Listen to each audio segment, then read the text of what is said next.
Morning everybody. I just want to talk real quickly about some essential spare parts you should keep on hand for your home HVAC systems. If you're somewhat handy with things around the house, these are things you can do yourself real easily. So the first spare part you probably already have is one of these, or some of these. Well, the light bulb. So why do you have these spare parts?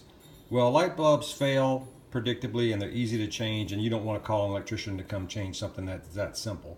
Well, really, the HVAC parts are not a lot more complicated than that, provided you could do this safely by turning off the power to change things.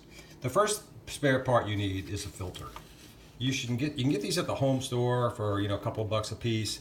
Your system likely costs $10,000 or so. For lack of a couple of dollar part like this, it's essential that the system run efficiently, and to protect the health of the system, that these filters be clean. So get a bunch of these, keep them on hand, and change them frequently.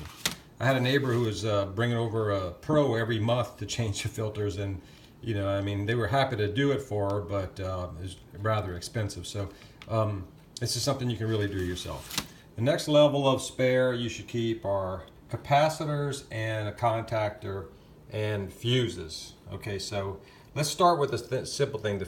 The unit gets power through a fuse. And these fuses are under a lot of stress because there's a little element in there that heats up more. This is the protective element, but it heats up more than the wire. So it gets stressed, and over time, due to stress, these can fail, or they can fail for a reason if the unit has a major problem. But you want to keep these fuses on hand because invariably they're going to fail on the 4th of July or some other time when you can't get another one. And they're pretty inexpensive, and you just keep these on hand. Another thing you ought to have is a voltmeter to test these components. So just a simple one. This is not a professional meter. This is a consumer style voltmeter, but this one can check capacitance and AC current and a lot of other measurements. So here, this is how easy it is. I'll just demonstrate how easy it is to check a fuse. Here I got this on the beep function, and we're going to check this fuse, and this fuse beeps, so it's good. So I keep this as a spare in case my unit blows a fuse. Get the exact fuse that your unit uses, because some of these are time delay or slow blow, or so just get the exact fuse on Amazon or eBay and you'll be fine. Keep those as a spare. Next thing you ought to keep is the capacitors for your unit.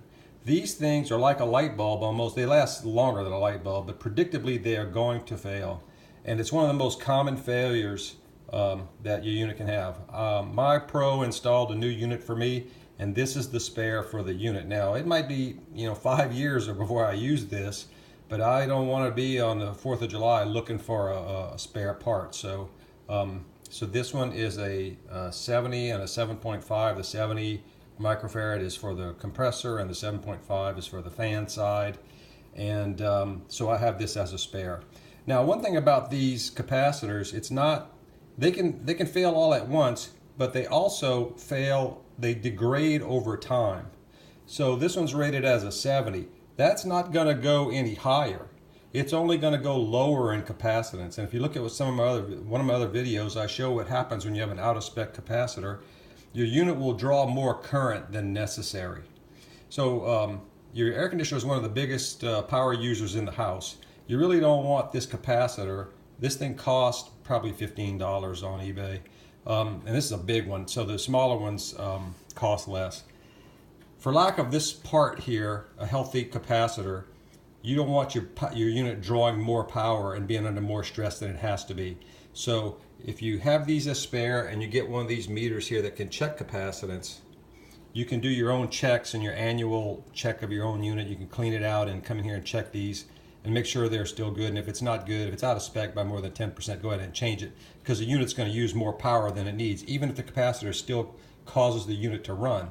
And eventually, these are going to fail completely. There's a safety device in here that cuts them off, and then the unit won't run. So, so it costs, say, $10 or $15 for you to change this yourself.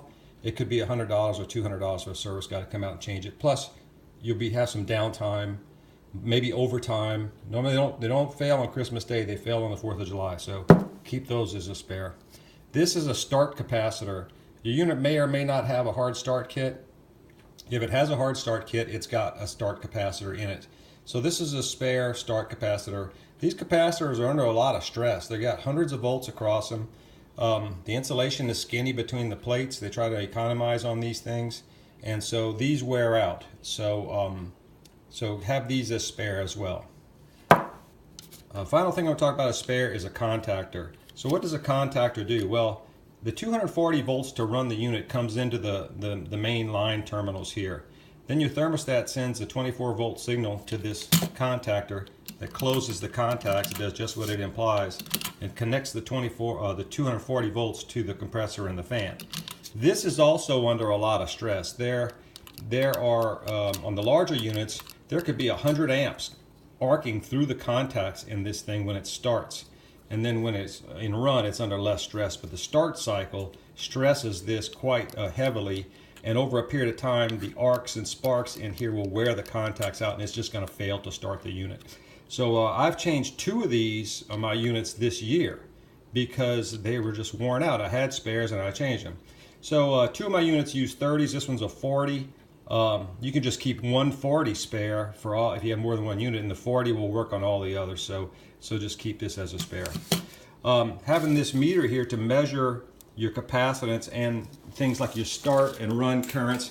What I do, not everybody's going to do this, but I keep track of the start current and the run current on my units, and I use this little meter to do it, so I can tell my pro, hey, my current's going down, what's going on, my current's going way up, what's going on, and if the unit needs charging or something, I can get my pro to come out. But if you don't know what it's the current is supposed to draw, or you never measured it in the first place, you'll never know to call the pro. For instance, when these capacitors are failing, the unit's going to start drawing more current, and you'll know to go change it. So it's a good idea to get you a meter like this, and these aren't expensive, and they're real safe to use if you are careful. You just clamp this on one of the wires that's drawing current, and it measures the current quite directly. So that's very handy to have. So just these few spares here will save you hundreds and hundreds of dollars in cost, but maybe more importantly to you, if you've got people shut in your house, or it's real important that your units stay running, that you can fix this yourself very quickly without having to wait on a service guy if it's a weekend or a holiday or something, and get back going. All right, that's all for today. Good luck with it. Be safe. Thanks.